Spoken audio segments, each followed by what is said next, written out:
Next news clues అన్ని దొరికినట్టే కనిపిస్తున్నాయి కానీ దొంగలు మాత్రం దొరకట్లేదు. దోపిడీ దొంగల దృశ్యాలు అక్కడక్కడ వెహికల్ మూవ్మెంట్ సీసీ కెమెరాలో రికార్డ్ అయ్యాయి. కానీ ఆ చోరుల జాడ మాత్రం దొరకట్లేదు. ముత్తూట్ దోపిడీ కేసు నిందితులు పోలీసులతో దొంగ పోలీస్ ఆట ఆడేస్తున్నారు. పట్టుకొని చూద్దామంటూ ఖాకీలకే సవాల్ విసురుతున్నారు ఆ కేటుగాళ్లు.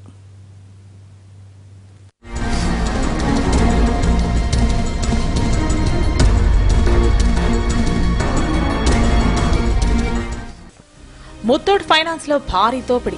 గతేడాది చివరిలో క్రైమ్ రికార్డ్స్ లో ఓ సెన్సేషన్. సరిగ్గా 22 నిమిషాల్లో 42 కేజీల బంగారు నగలతో ఎస్కేప్ అయ్యారు దోపిడీ దొంగలు. సినిమాల్లో దోపిడీ సీన్లను తనదనేలా, అవసరమైతే ధూమ్ 4 సినిమాకు మంచి కథ దొరికిందనేలా జరిగింది రాబరీ. దొంగలు ఇలా పారిపోగానే విషయం ప్రపంచానికి తెలిసినా అప్పటికప్పుడు పోలీసులు రంగంలోకి దిగినా దొంగలు మాత్రం తుర్రుమని జారుకున్నారు. 2016 ముగియడానికి ఇంకో 3 రోజులుందనగా జరిగిన ఈ దోపిడీ ఏడాది చివరిలో పోలీసులకు పెద్ద సవాల్ విసిరింది. సిబిఐ అధికారుల పేరు చెప్పి 42 కిలోల బంగారాన్ని ఈజీగా దోచుకుంది దొంగల ముఠ. ఎంత తెలివిగా నగల్ని దోచుకున్నారో అంతకంటే తెలివిగా పోలీసుల్ని బోల్తా కొట్టిస్తూ ఎస్కేప్ అయ్యారు. ముత్తూట్ సిబ్బంది చెప్పిన ఆనవాళ్ల ప్రకారం బ్యాంకు లోపలికి వచ్చిన దోపిడీ దొంగల ఊహా చిత్రాలు గీశారు పోలీసులు. దోపిడీ దొంగలు వాడిన భాష, డ్రెస్సింగ్ పై పలు కోణాల్లో దర్యాప్తు చేసిన పోలీసులకు పిచ్చెక్కిపోయింది. దొంగలు హిందీ, ఇంగ్లీష్, తెలుగు, తమిళం మాట్లాడుతున్నట్టు తేలటంతో దోపిడీ దొంగల ముఠా ఏ ప్రాంతానికి చెందినదో అర్థం కాక తలలు పట్టుకుంటున్నారు పోలీసులు. కనీసం దొంగల మొహం రంగుతో అయినా ఏ ఏరియాను గెస్ట్ చేద్దామన్న అవకాశం లేకుండా పోయింది. ఒకడు పక్క నార్త్ ఇండియన్లా తెల్లగా ఉంటే ఇంకొకడు చామన ఛాయతో, మరొకడు కాస్త నల్లగా ఉన్నాడట. పాత నేరస్తుల డేటాతో చూసినా ఎక్కడా ఈ పోలికలు మ్యాచ్ కాకపోవడంతో పోలీసుల్లో టెన్షన్ పెరిగిపోతోంది. ఇక టెక్నాలజీ సాయంతో అయినా నిందితులను గుర్తిద్దామన్నా కుదరట్లేదు. ఈ దోపిడీ గ్యాంగ్ పోలీసుల ఇన్వెస్టిగేషన్ తీరుపై పూర్తిగా పట్టున్నట్టు భావిస్తున్నారు దర్యాప్తు అధికారులు. అందుకే చెక్ పెట్టడానికి ఏమాత్రం ఛాన్స్ ఇవ్వకుండా దొంగ పోలీస్ ఆట ఆడేస్తున్నారు కేటుగాళ్లు.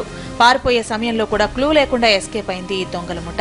దోపిడీ దొంగలు వాడిన స్కార్పియో నెంబర్ ప్లేట్ ఓ స్కూటర్ది అని ఆ రోజే తేల్చిన పోలీసులు 2-3 గంటలకోసారి నెంబర్ ప్లేట్ మారుస్తున్నారని గుర్తించారు పోలీసులు.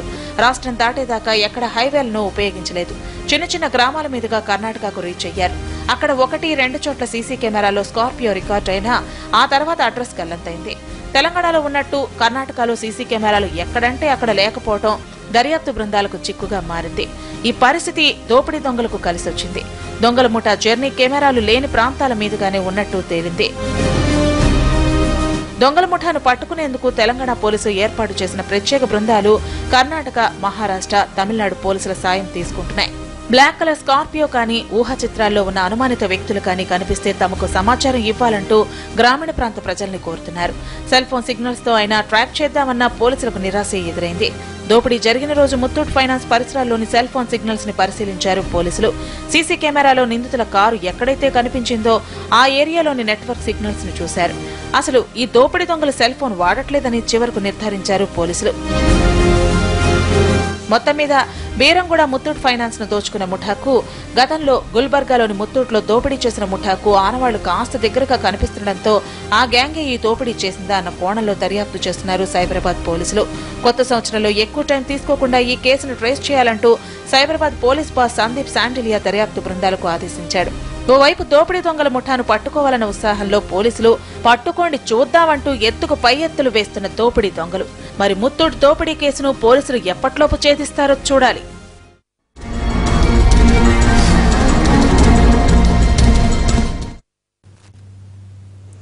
ముత్తూట్ దోపిడీ కేసు ఇంకా కొలిక్కి రాలేదు. బంగారం తాకట్టు పెట్టిన కస్టమర్లు మాత్రం బ్యాంకు చుట్టూ తిరుగుతున్నారు. ప్రతిరోజు 70 నుంచి 80 మంది కస్టమర్లు ముత్తూట్కొచ్చి తమ బంగారం ఏమైందా అని ఆరా తీస్తున్నారు.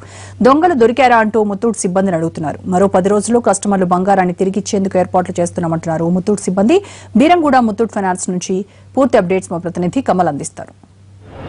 ముత్తూట్ ఫైనాన్స్ చోరీ కేసు ఇంకా ఛేదించలేకపోతున్నారు పోలీసులు. అటు పోలీసులు నిందితుల కోసం గాలిస్తున్నారు. మరోవైపు బ్యాంకు వద్దకు వస్తున్నటువంటి కస్టమర్లు దాదాపు రోజు 60 నుంచి 70 మంది తమ బంగారానికి సంబంధించి ఆరాధిస్తున్నారు. ప్రస్తుతం మనం చూడొచ్చు బ్యాంకుకు సంబంధించినటువంటి సిబ్బంది, కొంతమంది సిబ్బందిని ఏర్పాటు చేసి ఎవరైతే బంగారం కోల్పోయారో, ఎవరైతే బంగారాన్ని ఇందులో తాకట్టు పెట్టారో వాళ్ళ వివరాలన్నీ కూడా రికార్డ్ చేసుకుంటున్నారు. రికార్డ్ చేసుకుని రికవరీ అయిన తర్వాత వాళ్ళందరికీ కూడా సమాచారం ఇచ్చే విధంగా వివరాలన్నీ కూడా తీసుకొని డీటెయిల్స్ రాసుకుంటున్నటువంటి విజువల్స్ మనం చూడొచ్చు. ప్రస్తుతం ముత్తూట్కు సంబంధించినటువంటి సిబ్బంది, ఇటు కస్టమర్లు కూడా వీళ్ళంతా కూడా డీటెయిల్స్ రాసుకుంటున్నారు. సార్ మీరు రోజు ఎంతమంది వస్తున్నారండి ఇక్కడికి?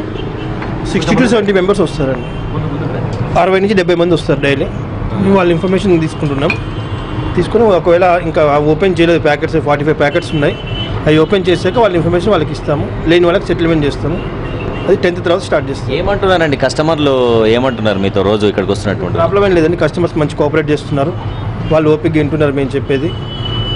ఎఫెన్స్ జరిగింది కాబట్టి మనం ఏం చేయలేము. దానికి 100% అయితే రికవరీ కస్టమర్స్కి ఇస్తాం. మేనేజ్మెంట్ ఏమంటున్నారు సార్? ఎన్ని రోజుల్లో రికవరీ చేస్తామంటున్నారు? ఒకవేళ దొంగలు దొరకకపోతే మేము ఒక 10th తర్వాత స్టార్ట్ చేస్తామండి రికవరీ. కస్టమర్స్కి ఇచ్చేయడము ఒక 10-15 డేస్లో మొత్తం అయిపోతుంది. ఇది మొత్తానికి బ్యాంకు సిబ్బంది చెప్తున్న ప్రకారం 10-15 రోజుల్లో పూర్తిగా లెక్క తేలిన తర్వాత రికవరీ కాకపోయినప్పటికీ కూడా కస్టమర్లకు న్యాయం చేస్తామని చెప్తున్నారు. ప్రస్తుతం మనం చూడొచ్చు కొంతమంది ఖాతాదారులు ఎవరైతే బంగారాన్ని ఇందులో తాకట్టు పెట్టారో వాళ్ళంతా కూడా వస్తున్నటువంటి పరిస్థితి. మీకు ఎప్పుడు తెలిసిందండి దొంగతనం జరిగిందని? నాకు వైజాగ్లో ఒక ఆయన ఫోన్ చేసి చెప్పారు ఇలా హైదరాబాద్లో జరిగిందంట అని. ఇదని నాకు ఐడియా లేదు. నేను ఇప్పుడు తీసుకుందామని వచ్చాను యాక్చువల్గా. మీరు ఎప్పుడు పెట్టారు ఇందులో బంగారం? 2 months అయింది అంతే. మీరు ఎప్పుడు పెట్టారు బంగారం? నేను 1 year అవుతుందండి. 1 year నుంచి పెట్టాను. 1 year అయింది. మొన్న ఇంట్రెస్ట్ కట్టాను. 27th రోజు చెక్ ఇచ్చా 12th. ఇప్పుడు ఏమన్నారు బ్యాంకు వాళ్ళు? ఏమంటున్నారు? 10th తర్వాత మీకు రెన్యువల్ చేస్తాను. డీటెయిల్స్ రాసుకున్నారా? రాసుకున్నాను. నాది ఉంది, మా అన్నది, ముగ్గురిది ఉంది అకౌంట్. దీంట్లోనే ఉంది. చేసుకున్నాను, రాసుకున్నాను. ఇది మొత్తానికి వివరాలన్నీ కూడా సేకరిస్తున్నారు. వివరాలు తీసుకున్న తర్వాత బ్యాంకు గోల్డ్ అంతా కూడా రికవర్ అయిన తర్వాత బ్యాంకుకు పిలిచి ఇస్తామని చెప్తున్నారు. ఏం జరుగుతుందన్నది కూడా వేచి చూడాలి. ఇంకా ఇప్పటికీ దొంగల ఆచూకీ మాత్రం, దోపిడీ దొంగల ఆచూకీ మాత్రం ఇంకా చిక్కలేదు. పోలీసులు నిందితుల కోసం గాలిస్తూనే ఉన్నారు. మరోవైపు కస్టమర్లు బ్యాంకుకు వచ్చిపోతున్నారు. వాళ్ళ వివరాలు మాత్రం బ్యాంకు సిబ్బంది సేకరిస్తున్నప్పటికీ ఖాతాదారులకు ఏ మేరకు న్యాయం జరపబోతుంది ముత్తూట్ ఫైనాన్స్ అన్నది కూడా వేచి చూడాల్సింది. Camera person Subhash.